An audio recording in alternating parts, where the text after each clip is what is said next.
In 1913, a Westley Richards double rifle was carried into the Lado enclave on the Upper Nile by a British officer who had already buried two other guns in the African bush, one seized by rot, one destroyed by a fall from a pack mule.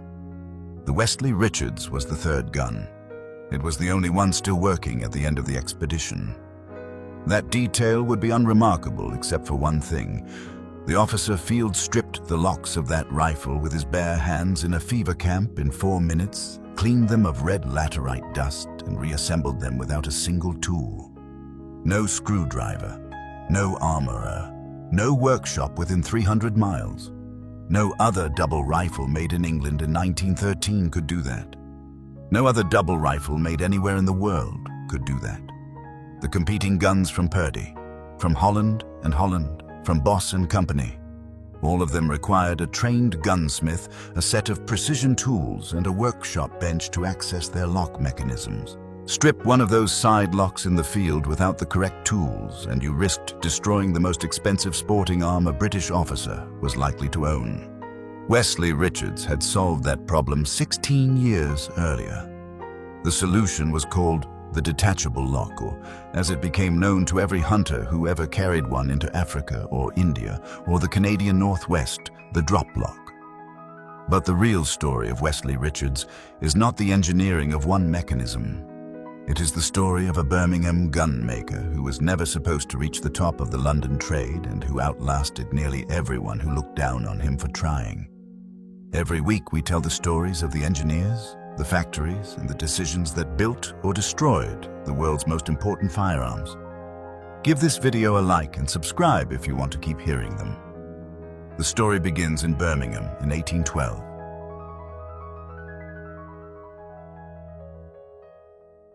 Birmingham in 1812 was not a city that made fine guns. It was a city that made gun parts. The distinction mattered enormously. The workshops of Whittle Street and Loveday Street, the district that would eventually be called the Birmingham Gun Quarter, produced barrels, locks, stocks, and triggers by the tens of thousands. They produced them cheaply, quickly, and in volume. They produced them for the trade for London dealers, who assembled the components, applied London proof marks, and sold the finished article to customers who never asked where the individual parts had come from. A Birmingham gun was a commercial transaction. A London gun was a statement of craft identity. And in the hierarchy of the British firearms trade in the early 19th century, that distinction was not subtle, it was absolute. William Westley Richards was born into that hierarchy in 1812, the son of William Richards, a Birmingham gunmaker who had established a modest trade business at 87 High Street. The elder Richards was a competent commercial gunmaker, not a craftsman of the first rank, but a man who understood the trade well enough to build a going concern and, more importantly, to pass its disciplines to his son. The younger William grew up on the factory floor. He learned the barrel trade first, how wrought iron was hammer-welded around a mandrel rod to form a rough tube, then filed board and lapped to a finished internal diameter.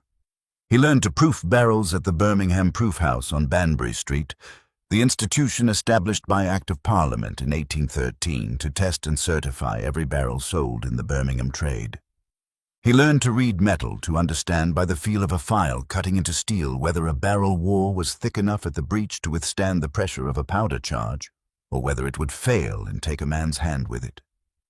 By his early 20s, William Westley Richards had mastered every station in a commercial gun shop. He understood the difference between a trade gun and a best gun, not as an abstraction, but as a physical reality, as a measurable difference in the time spent fitting, finishing, and regulating each component. In 1838, at the age of 26, he took control of the family business following his father's death. The firm at that point employed fewer than a dozen workers, produced primarily commercial sporting guns for the middle market, and had no significant presence in the London best trade. Annual turnover, by the records of the period, was modest enough that a single lost contract could threaten the quarter's payroll. What Richards saw, and what no Birmingham maker of his generation had yet acted on, was a gap that the London trade had left unguarded. The London best houses Purdy established at Manton's old address on Oxford Street since 1814. Boss and company, working from their premises since 1812. Holland and Holland, not yet a decade old. All of them were making guns of exceptional quality. All of them were selling those guns to the same narrow stratum of British society, the aristocracy, the landed gentry, the officers of the Indian Army, and the colonial service at prices that excluded everyone below that stratum absolutely. Richards did not intend to undercut them. He intended to equal them, and he understood that the only path from Birmingham to that conversation ran through the proof house, through the shooting field, and through the quality of the metal itself. Not through connections, not through geography, and not through the endorsement of the London trade that had no interest in granting it. In 1840, Westley Richards opened a retail premises at 170 New Bond Street, London. The address was deliberate. New Bond Street placed him within 3 streets of Purdy, and within the social geography of the West End clientele he intended to serve. The Birmingham workshop would make the guns. The London address would sell them. The guns themselves would make the argument. The initial London operation was staffed by 2 men. The Birmingham works by this point employed approximately 30 workers across barrel, lock, and stock shops. Capital invested in the London venture by one account from the period amounted to roughly £800, a significant commitment for a firm of that size representing several months of total workshop revenue. The argument those guns were making in 1840 had not yet found its most powerful form. That would come later. It would come from a mechanism that no one in the Birmingham trade and no one in London had yet thought to design. The problem with a fine double rifle in the field had never been the shooting. It had always been the cleaning. A conventional sporting rifle of the 1880s and 1890s, whether a side lock built by Purdy on South Audley Street or a box lock built to the Anson and Dealey patent that Westley Richards itself had helped popularize in 1875, shared one fundamental vulnerability. Its lock mechanism, the assembly of springs, tumblers, sears, and mainsprings that governed the firing sequence, was sealed inside the action body. To access it for cleaning or repair required removing the stock, lifting out the lock plates with a screwdriver, and working on components under spring tension with tools that, if they slipped, could damage the very surfaces they were meant to service. In the African bush, in the Indian hill stations in the Canadian North, where temperatures dropped far enough to cause steel springs to fatigue and oil to congeal. This was not a theoretical inconvenience. It was a practical crisis. Dust, mud, moisture, and cordite, fouling accumulated inside lock mechanisms that could not be opened without workshop conditions. A gun that could not be cleaned could not be trusted. A gun that could not be trusted in thick bush, at close range against dangerous game, was not merely useless, it was lethal to the man holding it. Westley Richards had been aware of this problem for decades. The firm's own records from the 1880s document customer complaints about field maintenance difficulties. Colonial officers returning guns to the Birmingham works with lock mechanisms so fouled by African laterite dust that the mainsprings had failed entirely under compression. The solution that emerged from the Bournebrook works by the late 1890s, the firm had relocated its manufacturing operations to Grange Road, Bournebrook in South Birmingham, approximately 3 miles from the city centre, was both mechanically radical and in retrospect almost self-evident. Remove the locks entirely from the action body. House each lock the complete assembly of tumbler, sear, mainspring, and bridle in its own self-contained steel capsule. Fit that capsule to the action body with a single retaining mechanism that could be released by hand pressure alone. No screws, no tools, no workshop. The patent was filed in the name of the firm in 1897. The mechanism was designated in Westley Richards' own trade literature of the period as the detachable lock. The name that hunters gave it, the name that survived, was the Droplock. A droplock, to define the term precisely, is a self-contained lock unit housing all firing mechanism components within a removable steel pod retained in the action by a spring-loaded cross-bolt that releases under thumb pressure, allowing the entire lock to drop free of the action body in a single movement without tools in under 5 seconds. The competing side lock design in use across the London best trade required a trained gunsmith, a set of precisely fitted screwdrivers, and a minimum of 20 minutes to achieve the same access.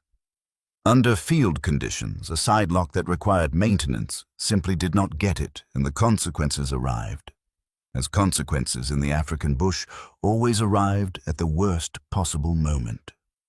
The price point for an early Westley Richards Droplock double rifle in the period between 1900 and 1914 ran between £65 and £110, depending on caliber, barrel length, and the degree of engraving and stock finish, specified roughly £8,000 to £13,000 in current values. A comparable Purdy sidelock of the same period commanded between £80 and £130. The Westley Richards was not cheaper than the London best alternative. It was, by every measurable standard, more practical. The go-to-market strategy was not complicated because it did not need to be. The product demonstrated itself.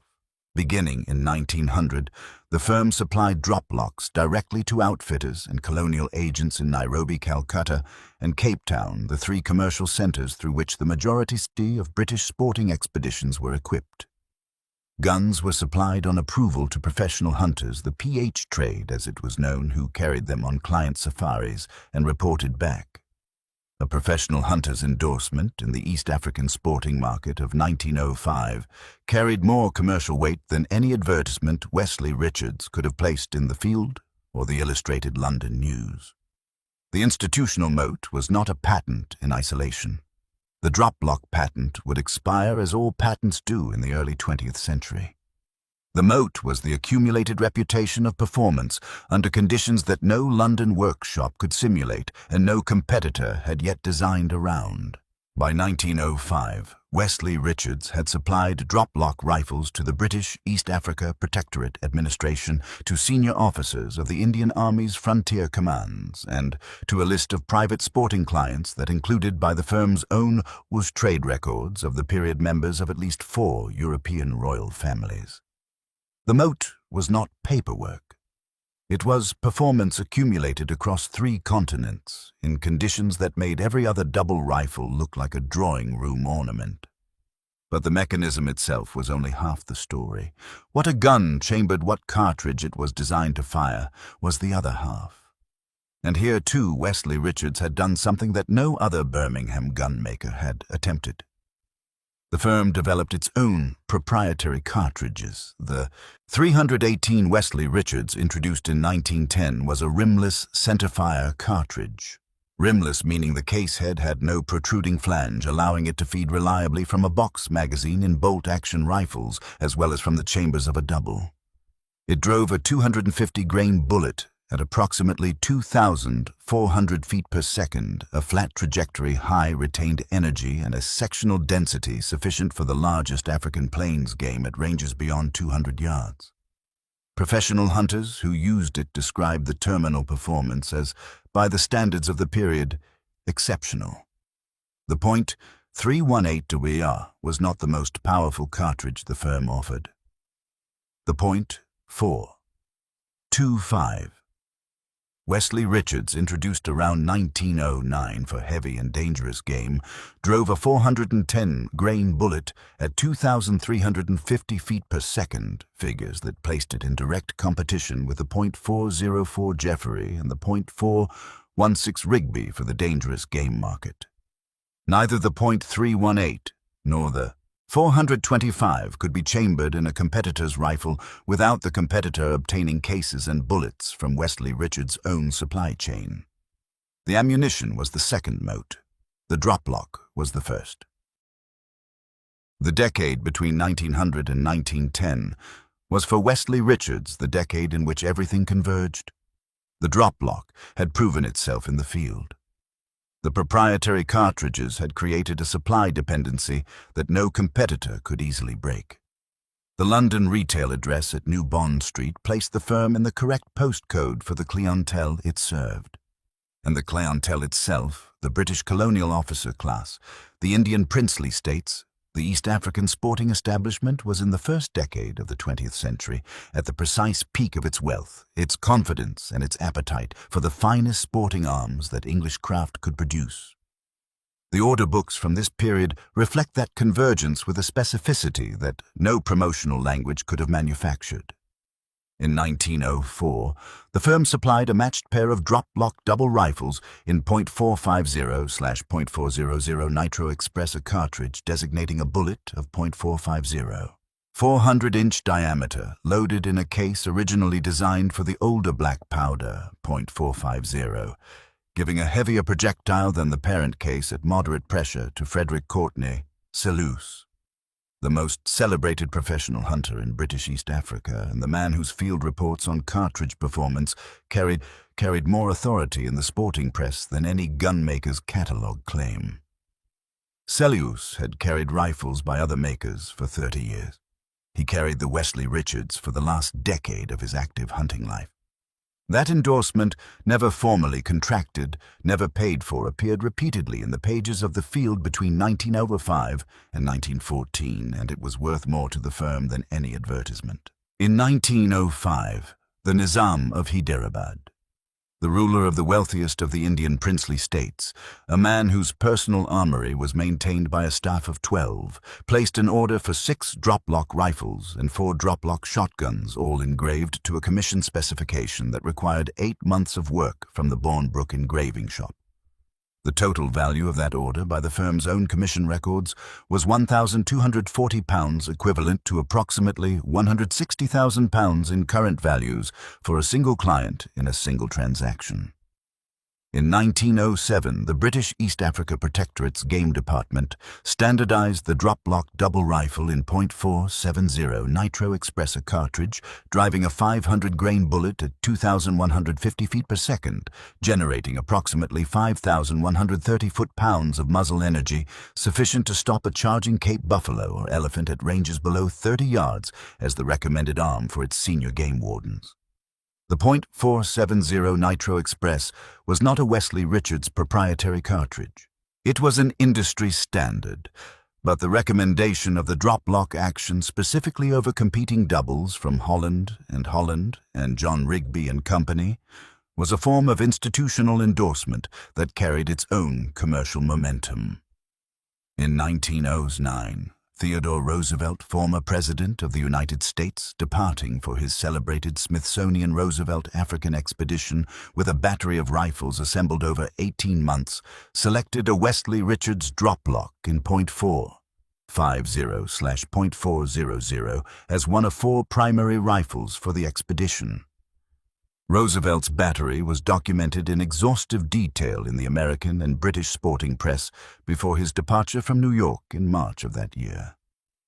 The inclusion of a Westley Richards in that battery alongside rifles by Springfield Armory and Holland placed the Birmingham firm in direct international company with the most respected names in sporting arms on 2 continents. By 1910, the Bournebrook factory employed approximately 120 craftsmen across its various departments: barrel makers, action filers, stocker engravers, and the small team of specialists responsible exclusively for the fitting and timing of Droplock mechanisms. The word timing in the context of a double rifle action refers to the precise regulation of the firing sequence, ensuring that both locks release within milliseconds of each other, that the triggers break cleanly at the specified pull weight, and that the ejectors, the spring-loaded mechanism that throws spent cartridge cases clear of the chambers on opening, operate with enough force to clear the case, but not enough to damage the rim. A timing error of a few thousandths of an inch in the engagement surfaces of a CR could produce a trigger pull so heavy that it disturbed the aim, or so light that the gun fired on a hard bump.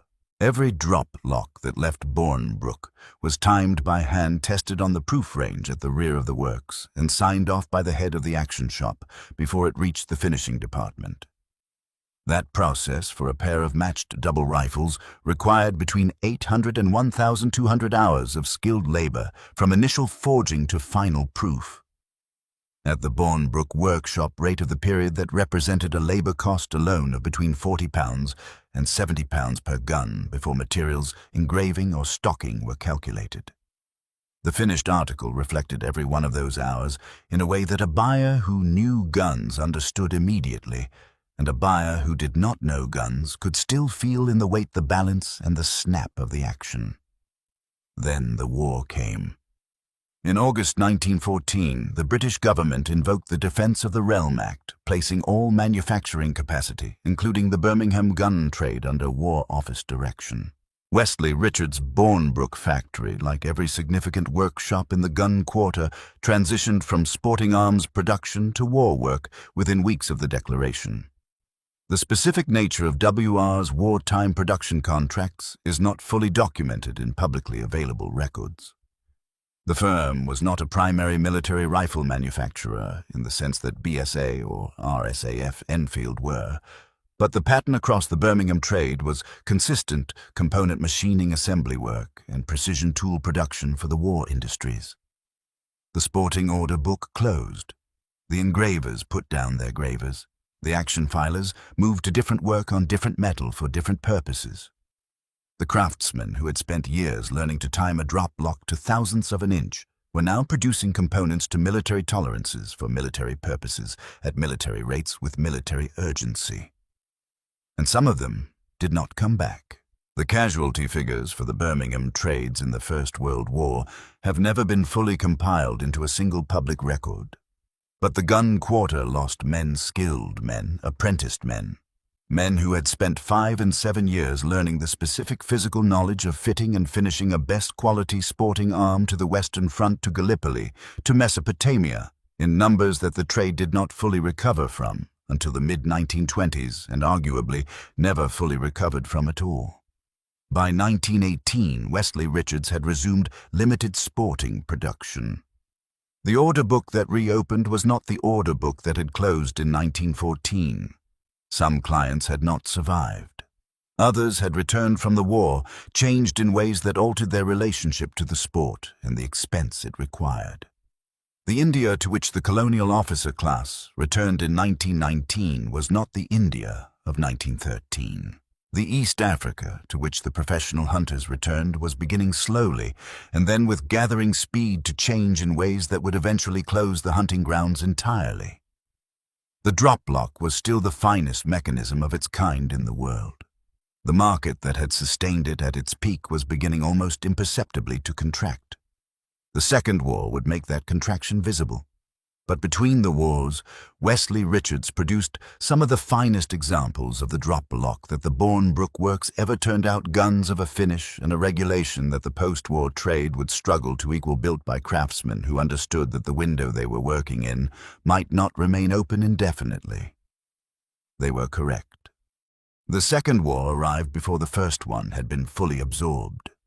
In September 1939, the Bournebrook Works closed its sporting order book for the second time in 25 years. The pattern was the same as 1914 War Office direction. War production skilled craftsmen redirected to work that had nothing to do with the regulated triggers and fitted locks that defined the firm's entire commercial identity. But the consequences of the second closure were structurally different from the first in ways that became visible only gradually and only after the peace had arrived, and the full weight of what had changed became impossible to ignore. The first difference was taxation. The post-war Labour government's fiscal policy, implemented between 1945 and 1951, imposed purchase tax rates on luxury goods that reached at their peak 66 2/3% of the wholesale value. A Westley Richards Droplock double rifle that might have sold for £180 before the war carried a purchase tax liability that pushed its retail price beyond the reach of most of the domestic clientele who had previously sustained the London best trade. The aristocracy had not disappeared, but a significant portion of its disposable income had been redirected by parliamentary legislation to other purposes. The second difference was the empire itself. The British East Africa Protectorate became Kenya Colony. Kenya Colony became in 1963 the Republic of Kenya. The Indian princely states, the Nizam of Hyderabad, the Maharaja of Mysore, the Nawab of Junagadh, were absorbed into the Republic of India by 1950. Their private armies disbanded their personal armories, frozen their sport shooting expenditure reduced to a fraction of its pre-war scale. The colonial officer class that had sustained the East African safari trade, that had ordered double rifles from Bournebrook on the strength of a War Office posting and a copy of Roland Ward's Records of Big Game. That class did not vanish, but its purchasing power, its institutional confidence, and its access to the hunting grounds that had defined its sporting life contracted with a speed that no gunmaker's business plan had anticipated. Between 1945 and 1960, the market for London-best double rifles across all makers, not only Westley Richards, shrank by an estimated 60 to 70% in unit terms. The figure is an approximation. No comprehensive production census of the London and Birmingham best trade for this period exists in the public record. But the order books of Purdy Holland and Westley Richards from this period tell a consistent story. Fewer orders, longer delivery times, higher prices driven by labor cost inflation rather than by demand, and a clientele that was shifting slowly but unmistakably from British colonial to American continental European and eventually Middle Eastern and African post-independence elite.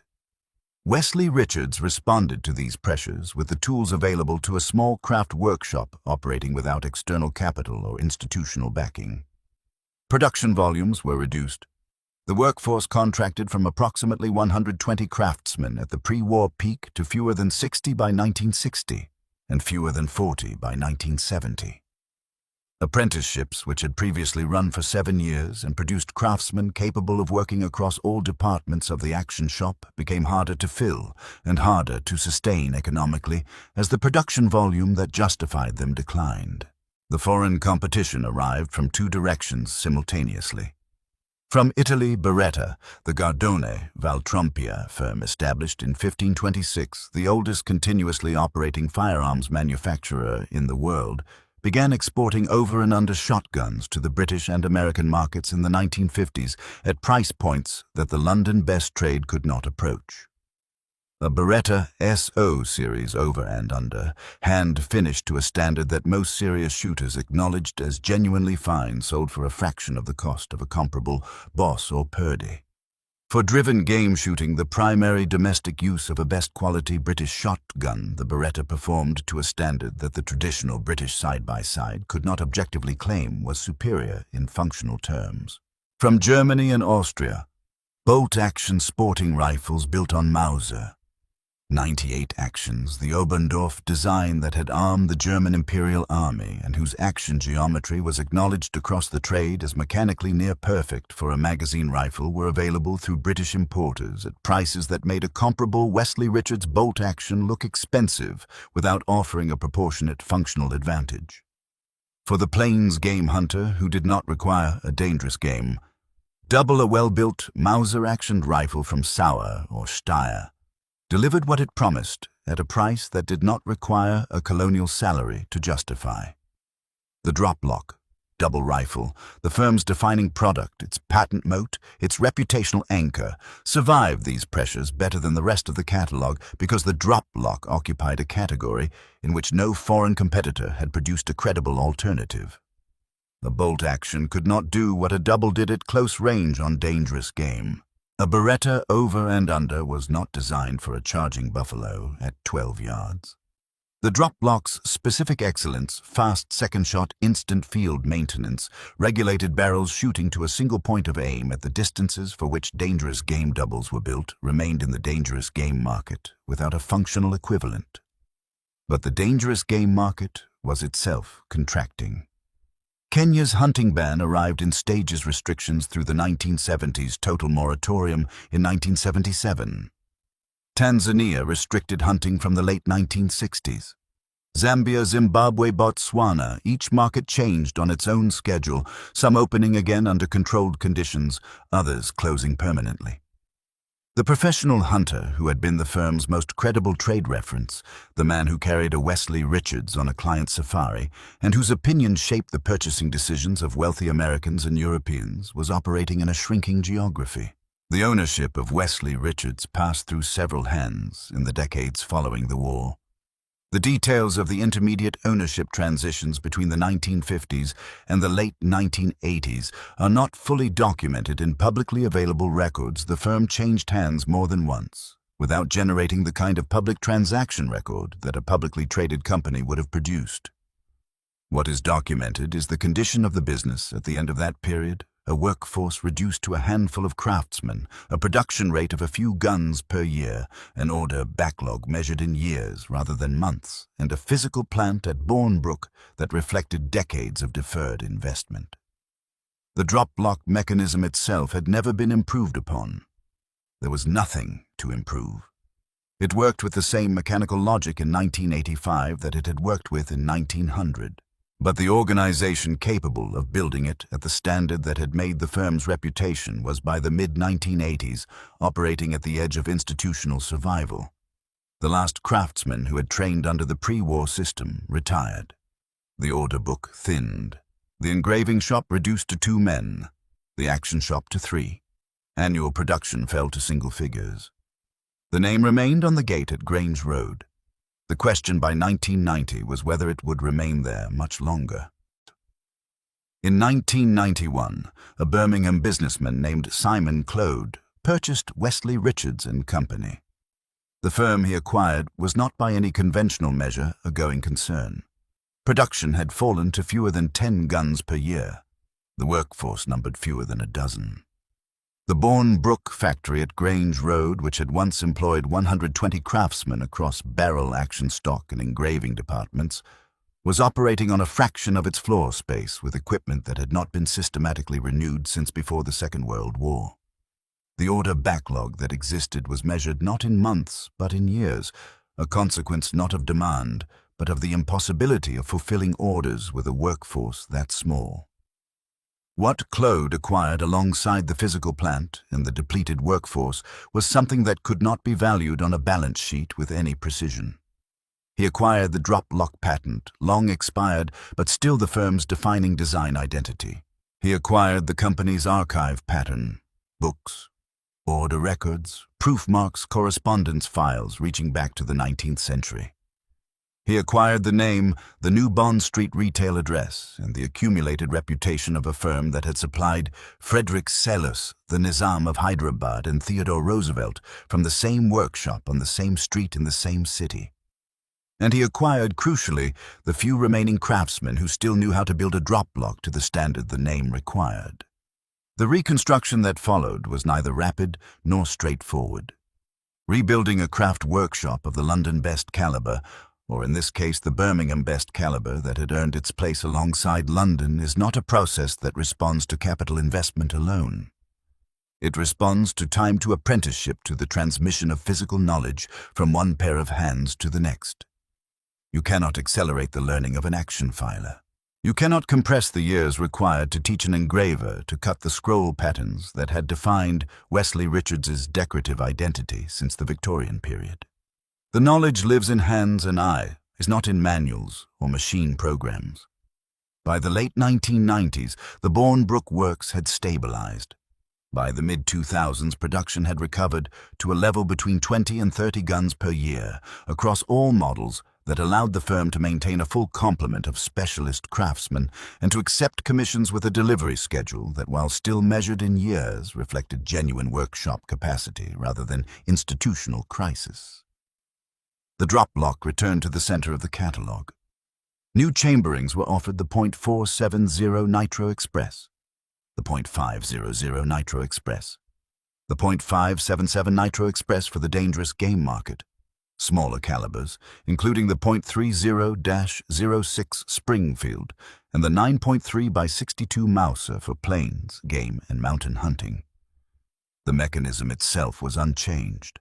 The self-contained lock pod, the thumb-release crossbolt, the 5-second field strip that had made the Lado Enclave officer's life possible in 1913, all of it identical in principle to the mechanism filed in the 1897 patent.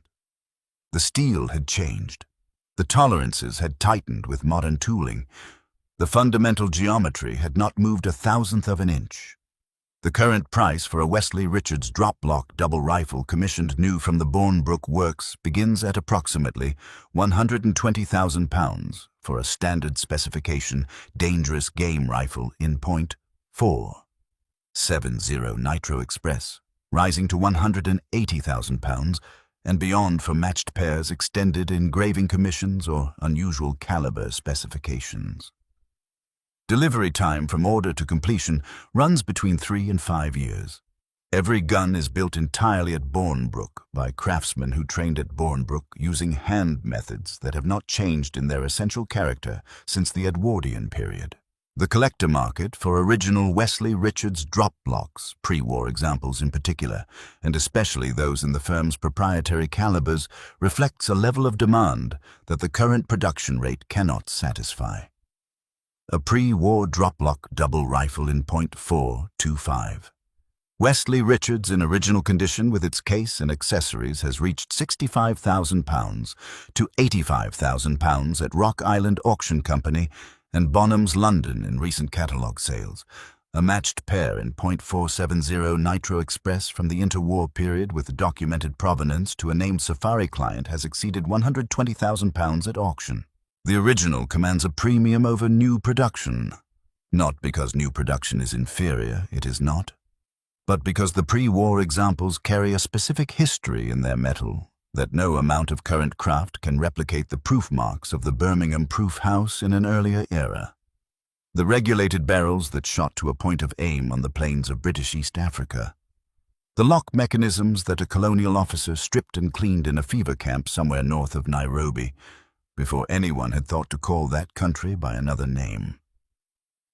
The surprise footnote in the Westley Richards story does not involve a founder's descendant or a philanthropic endowment. It involves a cartridge. The point, 318. Westley Richards, the rimless centerfire round introduced in 1910. The cartridge that professional hunters of the Edwardian period described as one of the most efficient plains game rounds ever produced, never achieved the commercial dominance its performance merited. It was eclipsed in the market by the .375 Holland & Holland Magnum, introduced in 1912, which offered comparable performance in a belted case that fed more reliably in a wider range of magazine actions, and which Holland & Holland's considerably larger commercial operation promoted with considerably greater resources. The .318 WR faded from the mainstream catalogue, but it did not disappear. A small number of ballistic engineers and long-range hunting specialists working in the early 2000s on the problem of designing efficient high-sectional density hunting cartridges for plains game at extended ranges encountered the .318 WR's performance data in archival sources and found that a cartridge designed in Birmingham in 1910 on the basis of black powder-era case geometry refined for smokeless powder had by accident of its dimensional proportions achieved a ballistic efficiency that modern cartridge design had not substantially improved upon for its intended purpose. The 318 WR had been correct. It had simply arrived in the wrong decade at the wrong moment in the market cycle, competing against a better-funded rival. The cartridge that the market passed over in 1912 became 90 years later a subject of quiet admiration among the people who understood what it had actually been doing. That is the story of Westley Richards in miniature. The right answer arrived at before the world was ready to recognize it. The Droplock filed in 1897 when the side lock was the unquestioned standard and no one in the London trade believed a Birmingham gunmaker had anything to teach them. The .318 WR introduced in 1910 when the market was moving toward calibers with larger marketing budgets and more influential advocates. Both answers were correct. Both were underestimated. Both survived. What does that arc represent across the longest span of British industrial and craft history? It represents something specific about the relationship between excellence and institution, about the fact that the London trade's gatekeeping was never primarily about quality. It was about geography, about social connection, about the credentialing systems that the established houses had built to protect themselves from precisely the kind of outside challenge that Westley Richards represented. The Birmingham gunmaker who opened a retail address on New Bond Street in 1840 was not asking permission. He was presenting evidence, and the evidence over a period of 180 years has proven sufficient. The physical plant at Grange Road, Bournebrook, Birmingham, the same address where the firm relocated its manufacturing operations in the late 19th century, still stands.